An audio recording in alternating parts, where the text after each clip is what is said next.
विवाद का अंत। संवाद और विवाद यह पारस्परिक वार्तालाप का महत्वपूर्ण अंग है, परंतु इसके साथ विवेक का होना जरूरी है। जहाँ व्यक्ति स्वयं पर नियंत्रण नहीं रहता है, तब वह विवाद और संवाद एक समस्या बन जाता है। अब परस्पर खींचातान शुरू हो जाती है, परस्पर छींटाकशी शुरू हो जाती है। इसी प्रकार से दो साधुओं के बीच खींचातान हो गई। वे दोनों आचार्य भिक्षु के पास आए।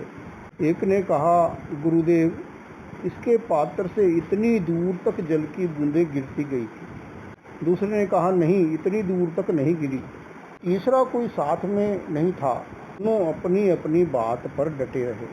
विवाद नहीं सुलझा। तब आचार्यवर ने कहा, तुम दोनों रस्सी लेकर जाओ और उस स्थान को माप कर वापस आ जाओ। दोनों के मन की नाप हो गई।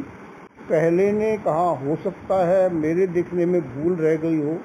दूसरे ने कहा, हो सकता है मैं दूरी को ठीक ठीक न पकड़ सका हूँ। दोनों अपने अपने आग्रह का प्रायश्चित कर गिरने से बच गए और शुद्ध हो गए।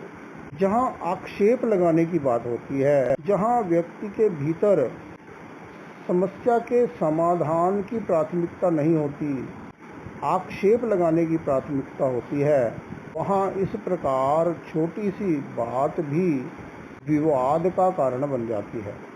इसी प्रकार दो साधु एक बार विवाद लेकर आए। एक ने कहा, गुरुदेव, यह रस लोलुप है। दूसरा बोला, मैं नहीं हूँ, रस लोलुपता तो इसमें है। अब परस्पर का यह विवाद कैसे मिटे? स्वामी जी ने उनको बहुत समझाया, पर वे समझ नहीं सके। आखिर स्वामी जी ने कहा, तुम दोनों मुझसे स्वीकृति लिए बिना विगय खाने का त्याग कर दो। विगय का अर्थ है दूध या दूध से बने हुए पदार्थ, सभी प्रकार की मिठाइयाँ, सभी प्रकार के तले हुए पदार्थ, सभी प्रकार की तेल में बनी हुई चीज़ें। उन्होंने कहा, जो विगय खाने की स्वीकृति पहले लेगा वह कच्चा है और दूसरा पक्का है। दोनों ने आचार्य की आज्ञा को शिरोधार्य कर लिया। 4 महीने तक उन्होंने दूध, दही, घी, मिठाई आदि कुछ भी नहीं खाया।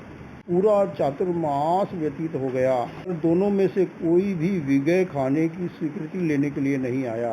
अब तक विवाद की आंच मंद हो चुकी थी।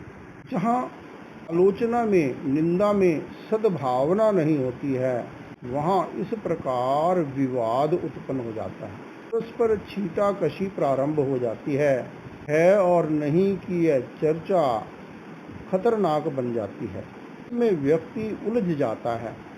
एक कहता है, हम आज 9 बजे सोए थे। दूसरा कहता है, नहीं, 9:15 बजे सोए थे। इस प्रकार के विवाद का कोई अंत नहीं है, कोई सार्थकता भी नहीं है, किंतु यह मूर्खतापूर्ण होता है।